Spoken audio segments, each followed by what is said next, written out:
khona nobungakusho ngaphandle kwalokho.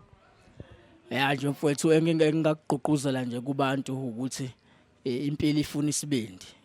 Impilo nje ifuna isibindi. Uma ufuna izinto ezinhle ungazijahi isikhathi masingakafiki, uhambe ngepace yakho, uyabo, ngoba ngisho emgaqweni imoto kuzibone ziyashiyana, kuke kuqhamuke uthi uhamba kahle nawe uthi angiyibambe phansi kufike kudlule enye imoto, ngoba abantu kuthi waba neziphiwo zabo, iziphiwo zabantu ayifani. Umuntu nomuntu wazalwa efumbethe, so njengoba wazalwa ufumbethe, inhlanhla yakho uyayibheka nawe, uyayizingela, uhamba uyibheka ukuthi ingalaphi ngoba yifikele inhlanhla, yabo. Kodwa uyazama ukuthi kube khona la ukuthi uzotholani, ngoba njengoba wazalwa ufumbethe nje, ngisho ngabe sizalwa umama oyedwa, kodwa izinto esiyifumbethe ayifani.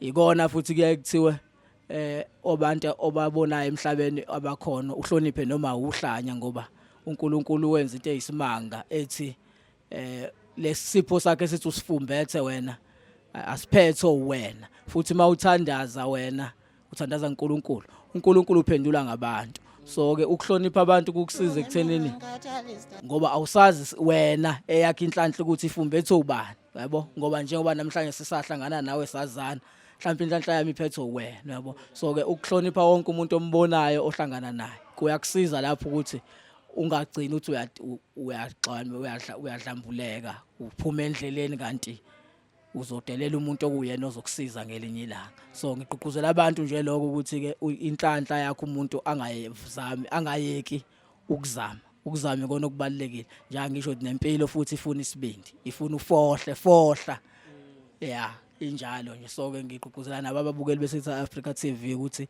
mabekhona abasafisa nabo ukuya phambili, ungagive up empilweni, impilo iyazana.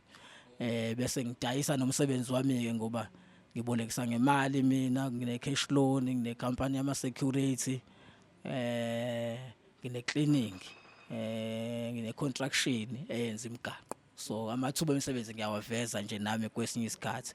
Abantu bengalandela nami ipage lami kaMashesha on Facebook.